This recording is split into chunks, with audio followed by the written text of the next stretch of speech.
Halo penonton Cokro TV, inilah Kacamata Rian Ernest. Ada dua hal menarik soal tes wawasan kebangsaan. Suatu tes yang harus dilalui pegawai KPK sebelum beralih status menjadi PNS, Pegawai Negeri Sipil, sebagai akibat hukum dari revisi Undang-Undang KPK di akhir 2019. Yang pertama, keramaian publik soal tes ini menyangkut jumlah pegawai yang tidak signifikan sebenarnya. Dari rilis KPK di Rabu ini, dari 1.349 pegawai KPK, ada 75 pegawai yang tidak lolos tes wawasan kebangsaan. Artinya, ada 5,6% yang tidak lulus. Masih ada 94% pegawai KPK yang lulus. Jadi nggak bisa kita simpulkan bahwa ini adalah keruntuhan KPK juga dan sebagainya. Meskipun kita akui beberapa nama yang beredar dan diindikasikan tidak lulus bukanlah penyidik kelas ringan juga. Mungkin ada sekitar 100-an orang penyidik di KPK hari ini dan kita tidak tahu berapa orang yang tidak lulus tes. Hal kedua, dugaan pertanyaan yang aneh dan mungkin nggak nyambung dengan seleksi PNS. Sebelum bahas ini, yuk kita masuk ke undang-undang yang khusus mengatur soal PNS, yakni Undang-Undang Nomor 5 Tahun 2014 tentang Aparatur Sipil Negara. Di sini ada segala rambu-rambu bagi PNS. Jadi, alih status pegawai KPK jelas akan berkaitan dengan undang-undang ini. Kita lihat di pasal 3 Undang-Undang ASN. ASN sebagai profesi berlandaskan pada prinsip sebagai berikut. Nilai dasar, kode etik dan kode perilaku, komitmen, integritas moral, dan tanggung jawab pada pelayanan publik. Kompetensi yang diperlukan sesuai dengan bidang tugas. Kualifikasi akademik. Jaminan perlindungan hukum dalam melaksanakan tugas. Dan terakhir, profesionalitas jabatan. Ini nih sekarang. Pasal lainnya soal kewajiban PNS. Di pasal 23, pegawai ASN wajib paling penting nih, setia dan taat pada Pancasila, Undang-Undang Dasar Negara Republik Indonesia tahun 1945, Negara Kesatuan Republik Indonesia, dan pemerintah yang sah. Itu yang paling penting. Berikutnya kewajibannya, menjaga persatuan dan kesatuan bangsa. Melaksanakan kebijakan yang dirumuskan pejabat pemerintah yang berwenang. Menaati ketentuan peraturan perundang-undangan.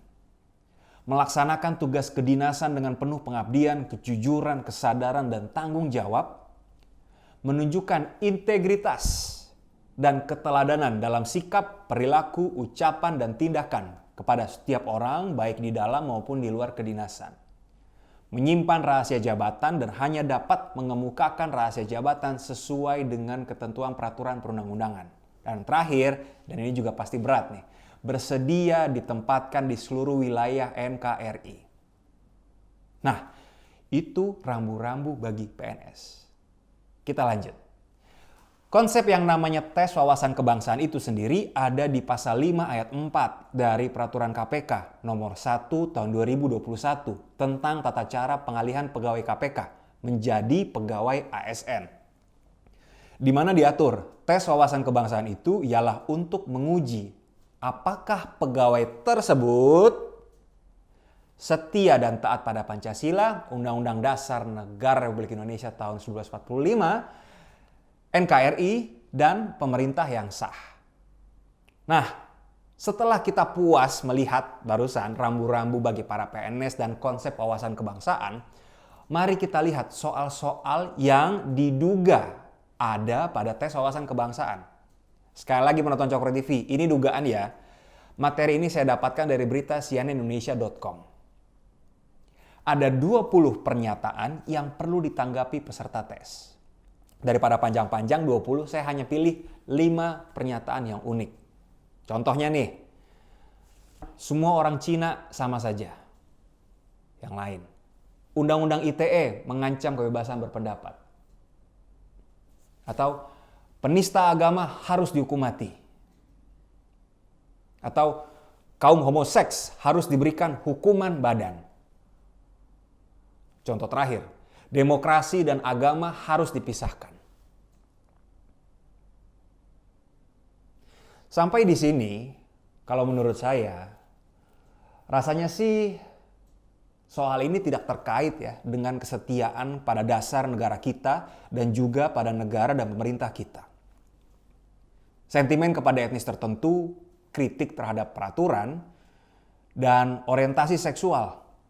Suatu topik ruang tertutup atau ruang privat atau di dalam kamar tidur rasanya tidak relevan dengan kesetiaan seseorang kepada negaranya.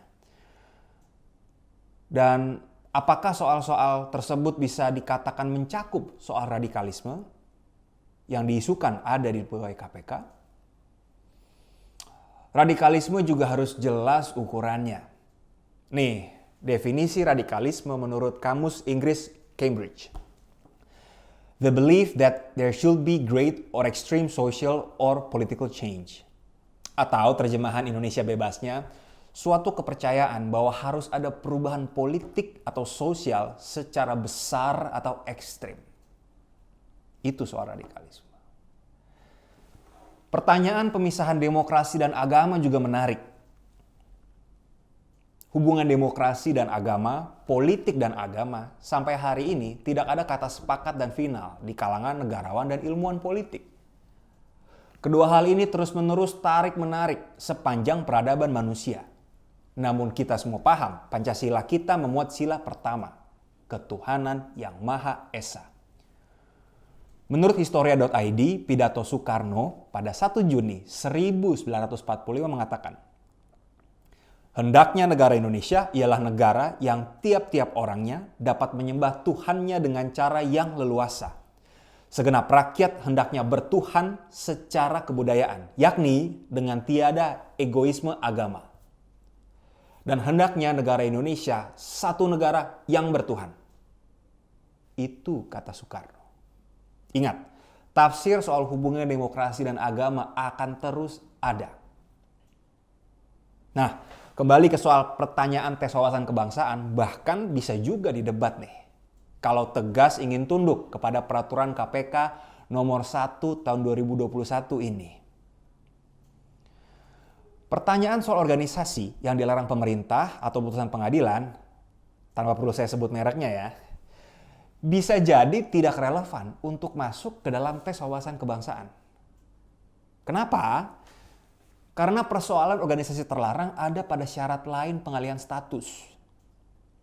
Yang menurut peraturan KPK tersebut tidak terkait dengan tes wawasan kebangsaan. Kusut kan, secara hukum saja bisa ada perdebatan. Dalam pandangan saya sih, ada baiknya tes wawasan kebangsaan sebaiknya diprioritaskan untuk diterapkan di guru atau dosen, bukan di KPK sebagai lembaga pemberantas korupsi. Guru yang bekerja dengan hati dan setia kepada dasar negara, tidak terpapar radikalisme adalah sumber ilmu yang akan menghasilkan generasi penerus bangsa Indonesia yang keren, cinta negara, menjunjung Pancasila dan NKRI. Guru-guru yang tidak demikian, inilah yang bisa menjadi bom waktu bagi negara ini. Kalau memang ada pihak yang merasa perlu untuk melengsarkan penyidik atau penyelidik tertentu di KPK, apapun alasannya, misalkan karena terkait radikalisme, terorisme, pengguna atau pengedar narkoba, sebaiknya menggunakan cara lain. Kan ada tuh pengawas internal di KPK. Sepandai-pandai tumpai melompat pasti akan jatuh juga. Penyidik dan penyelidik juga manusia biasa yang pasti tidak luput dari kesalahan di dalam bekerja. Fokus cari di sana saja. Tapi kalau kerja sudah profesional, menghasilkan kerja ada dampak yang baik, tidak ada catatan miring, ya jangan dipecat dong. Kan kita maunya pakai sistem merit dalam penyelenggaraan negara ini, bukan like atau dislike. Sebagai penutup, apapun yang terjadi dan berlangsung di KPK hari ini, jangan pernah kita tinggalkan agenda reformasi 1998. Hapuskan korupsi, kolusi, dan nepotisme di Republik Indonesia. Maju terus KPK.